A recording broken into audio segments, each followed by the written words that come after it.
कहानियों की इस श्रृंखला में आज हम सुनेंगे प्रेमचंद द्वारा लिखित कहानी दो बैलों की कथा। इस कथा के माध्यम से प्रेमचंद ने कृषक समाज और पशुओं के भावात्मक संबंध का वर्णन किया है। इस कहानी में उन्होंने यह भी बताया है कि स्वतंत्रता सहज ही नहीं मिलती, उसके लिए बार बार संघर्ष करना पड़ता है। तो लीजिए, प्रस्तुत है कहानी दो बैलों की कथा। जानवरों में गधा सबसे ज़्यादा बुद्धिहीन समझा जाता है। हम जब किसी आदमी को परले दर्जे का बेवकूफ़ कहना चाहते हैं तो उसे गधा कहते हैं। गधा सचमुच ही बेवकूफ़ है या उसके सीधेपन, उसकी निरापद सहिष्णुता ने उसे यह पदवी दे दी है, इसका निश्चय नहीं किया जा सकता। गायें सींग मारती हैं। ब्याई हुई गाय तो अनायास ही सिंहनी का रूप धारण कर लेती है। कुत्ता भी बहुत गरीब जानवर है, लेकिन कभी कभी उसे भी क्रोध आ जाता है, किंतु गधे को कभी क्रोध करते नहीं सुना न देखा।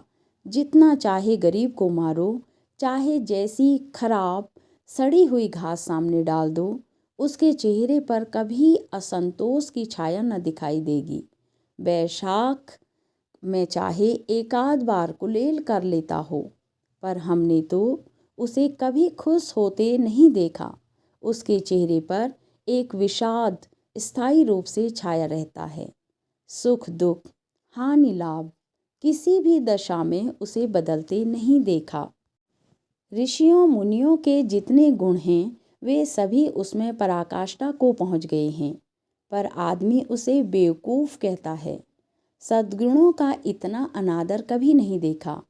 कदाचित सीधापन संसार के लिए उपयुक्त नहीं है। देखिए ना, भारतवासियों की अफ्रीका में क्या दुर्दशा हो रही है। क्यों अमेरिका में उसे घुसने नहीं दिया जाता। बेचारे शराब नहीं पीते, 4 पैसे कुछ समय के लिए बचा कर रखते हैं, जी तोड़कर काम करते हैं, किसी से लड़ाई झगड़ा नहीं करते, 4 बातें सुनकर गम खा जाते हैं, फिर भी बदनाम हैं। कहा जाता है वे जीवन के आदर्श को नीचा करते हैं। अगर वे भी ईंट का जवाब पत्थर से देना सीख जाते तो शायद सभ्य कहलाने लगते। जापान की मिसाल सामने है। एक ही विजय ने उसे संसार की सभ्य जातियों में गण्य बना दिया। लेकिन गधे का एक छोटा भाई और भी है जो उससे कम ही गधा है, और वह है बैल। जिस अर्थ में हम गधे का प्रयोग करते हैं, कुछ उसी से मिलते जुलते अर्थ में बछिया के ताऊ का भी प्रयोग करते हैं। कुछ लोग बैल को शायद बेवकूफ़ों में सर्वश्रेष्ठ कहेंगे, मगर हमारा विचार ऐसा नहीं है। बैल कभी कभी मारता भी है, कभी कभी अड़ियल बैल भी देखने में आता है, और भी कई रीतियों से अपना असंतोष प्रकट करता है। अतएव उसका स्थान गधे से नीचा है। झूरी काची के दोनों बैलों के नाम थे हीरा और मोती। दोनों पछाई जाति के थे, देखने में सुंदर, काम में चौकस, डील में ऊंचे। बहुत दिनों साथ रहते रहते दोनों में भाईचारा हो गया था। दोनों आमने सामने या आसपास बैठे हुए एक दूसरे से मूक भाषा में विचार विनिमय करते थे। एक दूसरे की मन की बात कैसे समझ जाता हम कह नहीं सकते। अवश्य ही उनमें कोई ऐसी गुप्त शक्ति थी जिससे जीवों में श्रेष्ठता का दावा करने वाला मनुष्य वंचित है। दोनों एक दूसरे को चाटकर और सूंघकर अपना प्रेम प्रकट करते। कभी कभी दोनों सींग भी मिला लिया करते। विग्रह के नाते से नहीं, केवल विनोद के भाव से, आत्मीयता के भाव से। जैसे दोस्तों में घनिष्ठता होते ही धौल धप्पा होने लगता है, इसके बिना दोस्ती कुछ फुसफुसी, कुछ हल्की सी रहती है, जिस पर ज़्यादा विश्वास नहीं किया जा सकता। जिस वक्त ये दोनों बैल हल या गाड़ी में जोत दिए जाते और गर्दन हिला हिला कर चलते, उस वक्त हर एक की यही चेष्टा होती थी कि ज़्यादा से ज़्यादा बोझ मेरी ही गर्दन पर रहे। दिन भर के बाद दोपहर या संध्या को दोनों खुलते तो एक दूसरे को चाट चूट कर अपनी थकान मिटा लिया करते। नाद में खली भूसा पड़ जाने के बाद दोनों साथ उठते, साथ नाद में मुंह डालते और साथ ही बैठते। एक मुंह हटा लेता तो दूसरा भी हटा लेता था। संयोग की बात, झूरी ने एक बार गोई को ससुराल भेज दिया। बैलों को क्या मालूम वे क्यों भेजे जा रहे हैं। समझे, मालिक ने हमें बेच दिया। अपना यूं बेचा जाना उन्हें अच्छा लगा या बुरा, कौन जाने, पर झूरी के साले गया को घर तक गोई ले जाने में दांतों पसीना आ गया। पीछे से हाँकता तो दोनों दाएं बाएं भागते, पगहियाँ पकड़कर आगे से खींचता तो दोनों पीछे को जोर लगाते, मारता तो दोनों सींग नीचे करके हुंकारते। अगर ईश्वर ने उन्हें वाणी दी होती तो झूरी से पूछते, तुम हम गरीबों को क्यों निकाल रहे हो? हमने तो तुम्हारी सेवा में कोई कसर नहीं उठा रखी। अगर इतनी मेहनत से काम न चलता था तो और काम ले लेते। हमें तो तुम्हारी चाकरी में मर जाना कबूल था। हमने कभी दाने चारे की शिकायत नहीं की। तुमने जो कुछ खिलाया वह सिर झुकाकर खा लिया। फिर तुमने हमें इस जालिम के हाथ क्यों बेच दिया? संध्या समय दोनों बैल अपने नए स्थान पर पहुँचे। दिन भर के भूखे थे, लेकिन जब नाद में लगाए गए तो एक ने भी मुंह न डाला। दिल भारी हो रहा था। जिसे उन्होंने अपना घर समझ रखा था वह आज उनसे छूट गया था। यह नया घर, नया गांव, नए आदमी उन्हें बेगानों से लगते थे। दोनों ने अपनी मूक भाषा में सलाह की, एक दूसरे को कनखियों से देखा और लेट गए। जब गांव में सोता पड़ गया तो दोनों ने जोर लगाकर पगहे तुड़ा डाले और घर की तरफ चले। पगहे बहुत मजबूत थे, अनुमान न हो सकता था कि कोई बैल उन्हें तोड़ सकेगा, पर इन दोनों में इस समय दूनी शक्ति आ गई थी। एक एक झटके में रस्सियां टूट गई। झूरी प्रातःकाल सोकर उठा तो देखा दोनों बैल चरनी पर खड़े हैं। दोनों की गर्दनों में आधा आधा गराव लटक रहा है। घुटने तक पांव कीचड़ से भरे हैं और दोनों की आंखों में विद्रोहमय स्नेह झलक रहा है। झूरी बैलों को देखकर स्नेह से गदगद हो गया। दौड़कर उन्हें गले लगा लिया। प्रेमालिंगन और चुंबन का वह दृश्य बड़ा ही मनोहर था। घर और गांव के लड़के जमा हो गए और तालियां बजा बजा कर उनका स्वागत करने लगे। गांव के इतिहास में यह घटना अभूतपूर्व न होने पर भी महत्वपूर्ण थी। बाल सभा ने निश्चय किया कि दोनों पशु वीरों को अभिनंदन पत्र देना चाहिए। कोई अपने घर से रोटियां लाया, कोई गुड़, कोई चोकर, कोई भूसी।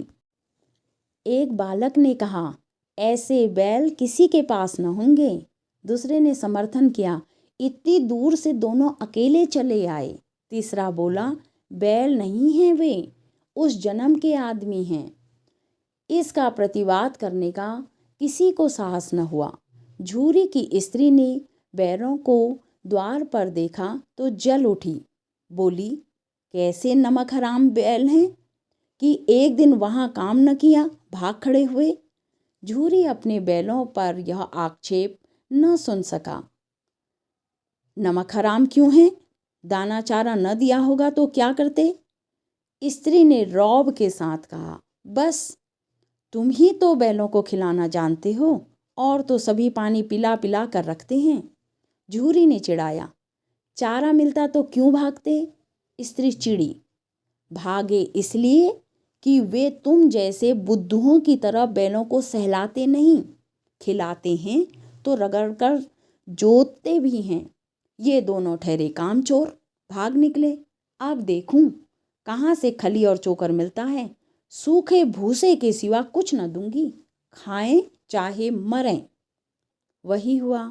मजदूर को कड़ी ताकीद कर दी गई कि बैलों को खाली सूखा भूसा दिया जाए। बैलों ने नाद में मुंह डाला तो फीका फीका, न कोई चिकनाहट न कोई रस। क्या खाए? आशा भरी आंखों से द्वार की ओर ताकने लगे। झूरी ने मजदूर से कहा, थोड़ी सी खली क्यों नहीं डाल देता बे? मालकिन मुझे मार ही डालेंगी। चुरा कर डाला? न दादा, पीछे से तुम भी उन्हीं की सी कहोगे। दूसरे दिन झूरी का साला फिर आया और बैलों को ले चला। अब की उसने दोनों को गाड़ी में जोता। 2-4 बार मोती ने गाड़ी को सड़क की खाई में गिराना चाहा, पर हीरा ने संभाल लिया। वह ज़्यादा सहनशील था। संध्या समय घर पहुंचकर उसने दोनों को मोटी मोटी रस्सियों से बांधा और कल की शरारत का मज़ा चखाया। फिर वही सूखा भूसा डाल दिया। अपने दोनों बैलों को खली चूनी सब कुछ दी। दोनों बैलों का ऐसा अपमान कभी न हुआ। झूरी उन्हें फूल की छड़ी से भी न छूता था। उसकी टिटकार पर दोनों उड़ने लगते थे। यहाँ मार पड़ी, आहत, सम्मान की व्यथा तो थी ही, उस पर मिला सूखा भूसा। नाथ की तरफ आंखें तक न उठाई। दूसरे दिन गया ने बैलों को हल में जोता, पर इन दोनों ने जैसे पाँव न उठाने की कसम खा ली थी। वह मारते मारते थक गया, पर दोनों ने पाँव न उठाया। एक बार जब उस निर्दयी ने हीरा की नाक पर खूब डंडे जमाए, तो मोती का गुस्सा काबू के बाहर हो गया। हल लेकर भागा। हल, रस्सी, जुआ, जोत सब टूट टाट कर बराबर हो गया। गले में बड़ी बड़ी रस्सियां न होती तो दोनों पकड़ाई में न आते। हीरा ने मूक भाषा में कहा, भागना व्यर्थ है। मोती ने उत्तर दिया, तुम्हारी तो इसने जान ही ले ली थी। आपकी बड़ी मार पड़ेगी। पढ़ने दो, बैल का जन्म लिया है तो मार से कहाँ तक बचेंगे। गया 2 आदमियों के साथ दौड़ा आ रहा है। दोनों के हाथों में लाठियां हैं। मोती बोला, कहो तो दिखा दूं कुछ मज़ा में भी। लाठी लेकर आ रहा है। हीरा ने समझाया, नहीं भाई, खड़े हो जाओ।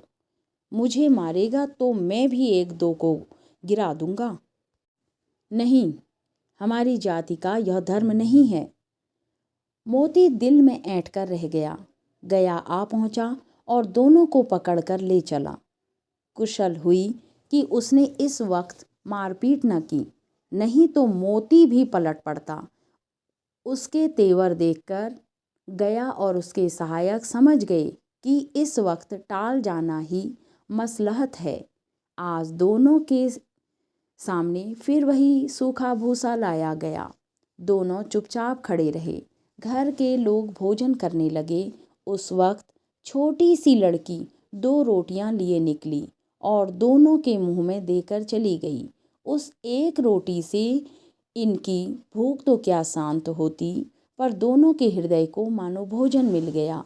यहाँ भी किसी सज्जन का वास है। लड़की भैरों की थी। उसकी माँ मर चुकी थी। सौतेली माँ उसे मारती रहती थी, इसलिए इन बैलों से उसे एक प्रकार की आत्मीयता हो गई थी। दोनों दिन भर जोते जाते, डंडे खाते, अड़ते, शाम को थान पर बांध दिए जाते और रात को वही बालिका उन्हें 2 रोटियां खिला जाती। प्रेम के इस प्रसाद की यह बरकत थी कि 2-2 गाल सूखा भूसा खाकर भी दोनों दुर्बल न होते थे, मगर दोनों की आंखों में, रोम रोम में विद्रोह भरा हुआ था। एक दिन मोती ने मूक भाषा में कहा, अब तो नहीं सहा जाता हीरा, क्या करना चाहते हो? एक आध को सींगों पर उठाकर फेंक दूंगा, लेकिन जानते हो वह प्यारी लड़की जो हमें रोटियां खिलाती है, उसी की लड़की है जो इस घर का मालिक है। यह बेचारी अनाथ न हो जाएगी तो मालकिन को न फेंक दूं, वही तो उस लड़की को मारती है। लेकिन औरत जात पर सींग चलाना मना है, यह भूले जाते हो। तुम तो किसी तरह निकलने ही नहीं देते। बताओ, तोड़ाकर भाग चलें? हाँ, यह मैं स्वीकार करता हूँ, लेकिन इतनी मोटी रस्सी टूटेगी कैसे? इसका एक उपाय है। पहले रस्सी को थोड़ा सा चबा लो, फिर एक झटके से जाती है। रात को जब बालिका रोटियां खिलाकर चली गई तो दोनों रस्सियां चबाने लगे। पर मोटी रस्सी मुंह में न आती थी। बेचारे बार बार जोर लगाकर रह जाते थे। सहसा घर का द्वार खुला और वही लड़की निकली। दोनों सिर झुकाकर उसका हाथ चाटने लगे। दोनों की पूंछें खड़ी हो गई। उसने उनके माथे सहलाए और बोली, खोले देती हूँ, चुपके से भाग जाओ, नहीं तो यहाँ लोग मार डालेंगे। आज घर में सलाह हो रही थी कि इनकी नाकों में नाथ डाल दी जाए। उसने गराव खोल दिया, पर दोनों चुपचाप खड़े रहे। मोती ने अपनी भाषा में पूछा, अब चलते क्यों नहीं? हीरा ने कहा, चलें तो, लेकिन कल इस अनाथ पर आफत आएगी, सब इसी पर संदेह करेंगे। सहसा बालिका चिल्लाई, दोनों फूफा वाले बैल भागे जा रहे हैं। ओ दादा, दादा, दोनों बैल भागे जा रहे हैं, जल्दी दौड़ो। गया हड़बड़ाकर भीतर से निकला और बैलों को पकड़ने चला। वे दोनों भागे। गया ने पीछा किया और भी तेज हुए। गया ने शोर मचाया, फिर गांव के कुछ आदमियों को भी साथ लेने के लिए लौटा। दोनों मित्रों को भागने का मौका मिल गया। सीधे दौड़ते चले गए, यहाँ तक कि मार्ग का ज्ञान न रहा। जिस परिचित मार्ग से आए थे उसका यहाँ पता न था। नए नए गांव मिलने लगे। तब दोनों एक खेत के किनारे खड़े होकर सोचने लगे, अब क्या करना चाहिए। हीरा ने कहा, मालूम होता है राह भूल गए। तुम भी बेतहाशा भागे, वहीं उसे मार गिराना था। उसे मार गिराते तो दुनिया क्या कहती। वह अपना धर्म छोड़ दे, लेकिन हम अपना धर्म क्यों छोड़ें। दोनों भूख से व्याकुल हो रहे थे। खेत में मटर खड़ी थी, चरने लगे। रह रहकर आहट ले लेते थे, कोई आता तो नहीं है।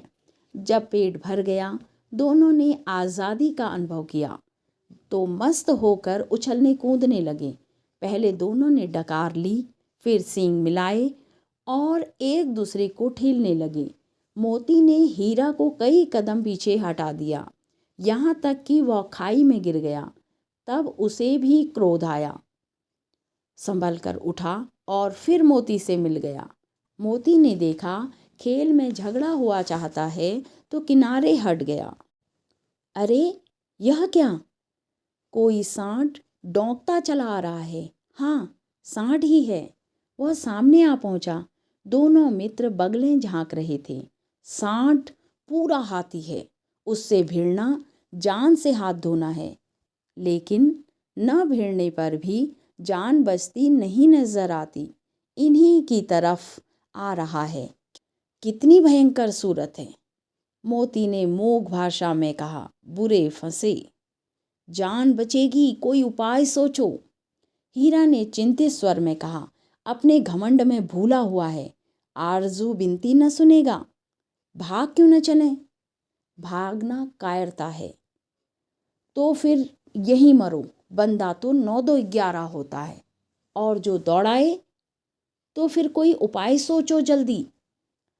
उपाय यही है कि उस पर दोनों जने एक साथ चोट करें। मैं आगे से रगेदता हूँ, तुम पीछे से रगेदो।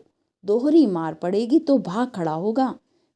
मेरी ओर झपटे, तुम बगल से उसके पेट में सींग घुसेड़ देना। जान जोखिम है, पर दूसरा उपाय नहीं है। दोनों मित्र जान हथेलियों में लेकर लपके।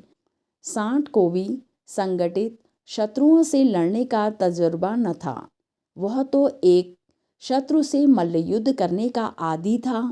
ज्यों ही हीरा पर झपटा, मोती ने पीछे से दौड़ाया। सांड उसकी तरफ मुड़ा तो हीरा ने रगेदा। सांड चाहता था कि एक एक करके दोनों को गिरा ले, पर ये दोनों भी उस्ताद थे, उसे वह अवसर न देते थे। एक बार सांड झल्लाकर हीरा का अंत कर देने के लिए चला कि मोती ने बगल से आकर पेट में सींग भोंक दिया। सांड क्रोध में जख्मी होकर पीछे फिरा तो हीरा ने दूसरे पहलू में सींग चुभा दिया। आखिर बेचारा जख्मी होकर भागा और दोनों मित्रों ने दूर तक उसका पीछा किया, यहाँ तक कि सांड बेदम होकर गिर पड़ा। तब दोनों ने उसे छोड़ दिया। दोनों मित्र विजय के नशे में झूमते चले जाते थे। मोती ने अपनी सांकेतिक भाषा में कहा, मेरा तो जी चाहता था कि बच्चा को मार ही डालूं। हीरा ने तिरस्कार किया, गिरे हुए बैरी को सींग न चलाना चाहिए। यह सब ढोंग है, बैरी को ऐसा मारना चाहिए कि फिर न उठे। अब घर कैसे पहुंचेंगे वह सोचो, पहले कुछ खा लें तो सोचें। सामने मटर का खेत था ही, मोती उसमें घुस गया। हीरा मना करता रहा पर उसने एक न सुनी। अभी 2-4 ग्रास ही खाए थे कि 2 आदमी लाठियां लिए दौड़ पड़े और दोनों मित्रों को घेर लिया। हीरा तो मेड़ पर था, निकल गया।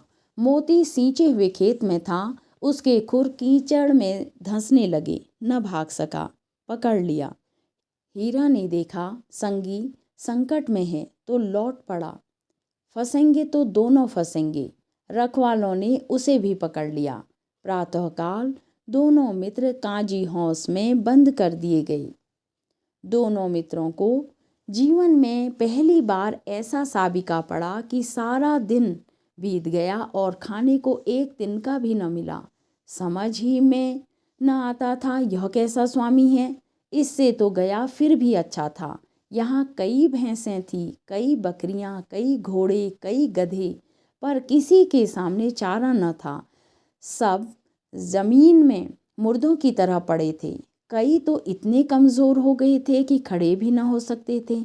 सारा दिन दोनों मित्र फाटक की ओर टकटकी लगाए ताकते रहे, पर कोई चारा लेकर आता न दिखाई दिया। तब दोनों ने दीवार की नमकीन मिट्टी चाटनी शुरू कर दी, पर इससे क्या तृप्ति होती। रात को भी जब भोजन न मिला तो हीरा के दिल में विद्रोह की ज्वाला दहक उठी। मोती से बोला, अब तो नहीं रहा जाता मोती। मोती ने सिर लटकाए हुए जवाब दिया, मुझे तो मालूम होता है प्राण निकल रहे हैं। इतनी जल्द हिम्मत न हारो भाई, यहाँ से भागने का कोई उपाय निकालना चाहिए। आओ दीवार तोड़ डालें। मुझसे तो अब कुछ नहीं होगा। बस इसी बूते पर अकड़ते थे, सारी अकड़ निकल गई। बाड़े की दीवार कच्ची थी, हीरा मजबूत तो था ही। अपने नुकीले सींग दीवार पर गड़ा दिए और जोर मारा तो मिट्टी का एक चिप्पड़ निकल आया। फिर तो उसका साहस बढ़ा। उसने दौड़ दौड़ कर दीवार पर चोटें की और हर चोट में थोड़ी थोड़ी मिट्टी गिराने लगा। उसी समय काजी हौस का चौकीदार लालटेन लेकर जानवरों की हाजिरी लेने आ पहुंचा। हीरा का उजड्डपन देखकर उसने उसे कई डंडे रसीद किए और मोटी सी रस्सी से बांध दिया। मोती ने पड़े पड़े कहा, आखिर मार खाई, क्या मिला? अपने बूते भर जोर तो मार दिया। ऐसा जोर मारना किस काम का कि और बंधन में पड़ गए। जोर तो मारता ही जाऊंगा, चाहे कितने ही बंधन पड़ते जाएं। जान से हाथ धोना पड़ेगा, कुछ परवाह नहीं, यों भी तो मरना ही है। सोचो, दीवार खुद जाती तो कितनी जानें बच जाती। इतने भाई यहाँ बंधे हैं, किसी की देह में जान नहीं है। 2-4 दिन और यही हाल रहा तो सब मर जाएंगे। हाँ, यह बात तो है। अच्छा तो ला, मैं भी जोर लगाता हूँ। मोती ने भी दीवार के उसी जगह सींग मारा। थोड़ी सी मिट्टी गिरी और फिर हिम्मत बढ़ी। फिर तो वह दीवार में सींग लगाकर इस तरह जोर करने लगा मानो किसी प्रतिद्वंदी से लड़ रहा है। आखिर कोई 2 घंटे की जोर आजमाई के बाद दीवार ऊपर से लगभग 1 हाथ गिर गई। उसने दूनी शक्ति से दूसरा धक्का मारा तो आधी दीवार गिर पड़ी। दीवार का गिरना था कि अधमरे से पड़े हुए सभी जानवर चेत उठे। 3 घोड़ियां सरपट भाग निकली, फिर बकरियां निकली, इसके बाद भैंसें भी खिसक गई, पर गधे अभी तक ज्यों के त्यों खड़े थे। हीरा ने पूछा, तुम दोनों क्यों नहीं भाग जाते? एक गधे ने कहा, जो कहीं फिर पकड़ लिए जाएं तो क्या हरज है, अभी तो भागने का अवसर है। हमें तो डर लगता है, हम यहीं पड़े रहेंगे। आधी रात के ऊपर जा चुकी थी। दोनों गधे अभी तक खड़े सोच रहे थे कि भागें या न भागें, और मोती अपने मित्र की रस्सी तोड़ने में लगा हुआ था। जब वह हार गया तो हीरा ने कहा, तुम जाओ, मुझे यहीं पड़ा रहने दो, शायद कहीं भेंट हो जाए। मोती ने आंखों में आंसू लाकर कहा, तुम मुझे इतना स्वार्थी समझते हो हीरा? हम और तुम इतने दिनों एक साथ रहे, आज तुम विपत्ति में पड़ गए हो तो मैं तुम्हें छोड़कर अलग हो जाऊं? हीरा ने कहा, बहुत मार पड़ेगी, लोग समझ जाएंगे यह तुम्हारी शरारत है। मोती गर्व से बोला, जिस अपराध के लिए तुम्हारे गले में बंधन पड़ा, उसके लिए अगर मुझ पर मार पड़े तो क्या चिंता, इतना तो हो ही गया कि 9-10 प्राणियों की जान बच गई, वे सब तो आशीर्वाद देंगे। यह कहते हुए मोती ने दोनों गधों को सींगों से मार मार कर बाड़े के बाहर निकाला और तब अपने बंधु के पास आकर सो रहा। भोर होते ही मुंशी और चौकीदार तथा अन्य कर्मचारियों में कैसी खलबली मची, इसे लिखने की जरूरत नहीं। बस इतना ही काफ़ी है कि मोती की खूब मरम्मत हुई और उसे भी मोटी रस्सी से बांध दिया गया। एक सप्ताह तक दोनों मित्र वहाँ बंधे पड़े रहे। किसी ने चारे का एक तृण भी न डाला। हाँ, एक आध बार पानी दिखा दिया जाता, यही उनका आधार था। दोनों इतने दुर्बल हो गए थे कि उठा तक न जाता था, ठठरियाँ निकल आई थीं। एक दिन बाड़े के आगे डुग्गी बजने लगी और दोपहर होते होते वहाँ 50-60 आदमी जमा हो गए। तब दोनों मित्र निकाले गए और उनकी देखभाल होने लगी। लोग आ आकर उनकी सूरत देखते और मन फीका करके चले जाते। ऐसे मृतक बैलों का कौन खरीदार होता?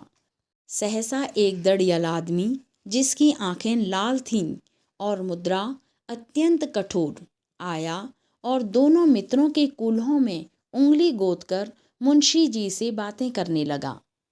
उसका चेहरा देखकर अंतर्ज्ञान से दोनों मित्रों के दिल कांप उठे। वह कौन है और उन्हें क्यों टटोल रहा है, इस विषय में उन्हें कोई संदेह न हुआ।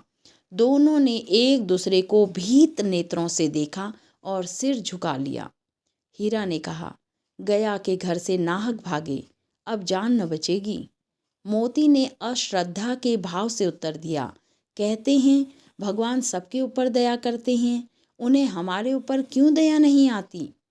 भगवान के लिए हमारा मरना जीना दोनों बराबर है। चलो अच्छा ही है, कुछ दिन उसके पास तो रहेंगे।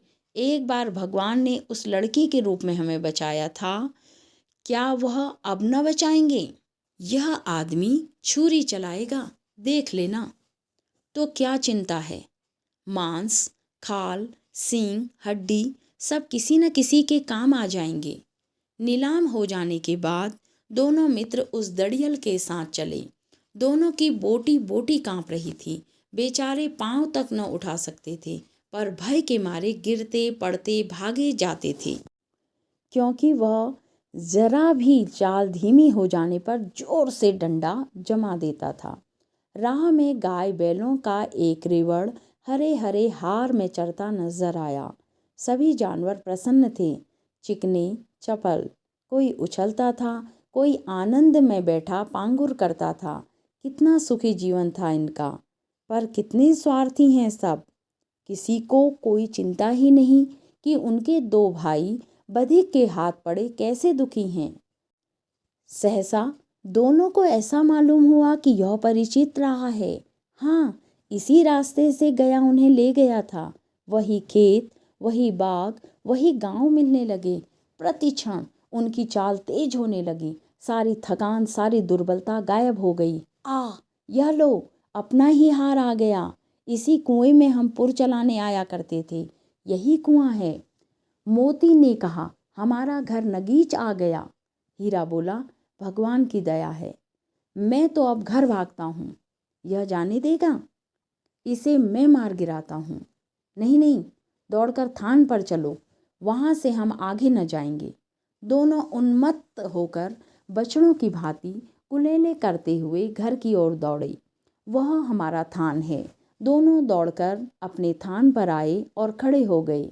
दड़ियल भी पीछे पीछे दौड़ा चला आता था। झूरी द्वार पर बैठा धूप खा रहा था।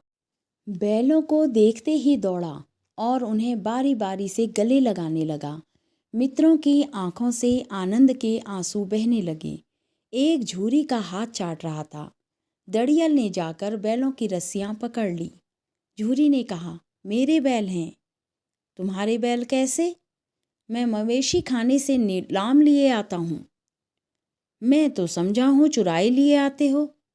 चुपके से चले जाओ, मेरे बैल हैं, मैं बेचूंगा तो बिकेंगे।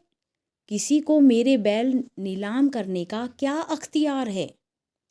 जाकर थाने में रपट कर दूंगा। मेरे बैल हैं, इसका सबूत यह है कि मेरे द्वार पर खड़े हैं। दड़ियल झल्लाकर बैलों को जबरदस्ती पकड़ ले जाने के लिए बढ़ा। उसी वक्त मोती ने सींग चलाया। दड़ियल पीछे हटा। मोती ने पीछा किया। दड़ियल भागा। मोती पीछे दौड़ा। गांव के बाहर निकल जाने पर वह रुका, पर खड़ा दड़ियल का रास्ता देख रहा था। दड़ियल दूर खड़ा धमकियां दे रहा था, गालियां निकाल रहा था, पत्थर फेंक रहा था और मोती विजयी शूर की भांति उसका रास्ता रोके खड़ा था। गांव के लोग यह तमाशा देखते थे और हंसते थे। जब दड़ियल हार कर चला गया तो मोती अकड़ता हुआ लौटा। हीरा ने कहा, मैं डर रहा था कि कहीं तुम गुस्से में आकर मार न बैठो। अगर वह मुझे पकड़ता तो मैं बेमारे न छोड़ता। अब न आएगा। आएगा तो दूर से ही खबर ले लूँगा। देखूं कैसे ले जाता है। जो गोली मरवा दे, मर जाऊंगा, पर उसके काम तो न आऊँगा। हमारी जान को कोई जान ही नहीं समझता, इसलिए कि हम इतने सीधे हैं। ज़रा देर में नादों में खली, भूसा, चोकर और दाना भर दिया गया और दोनों मित्र खाने लगे। झूरी खड़ा दोनों को सहला रहा था और 20 लड़के तमाशा देख रहे थे। सारे गांव में उत्साह सा मालूम होता था। उसी समय मालकिन ने आकर दोनों के माथे चूम लिए। तो आप सुन रहे थे प्रेमचंद द्वारा लिखी कहानी दो बैलों की कथा। धन्यवाद।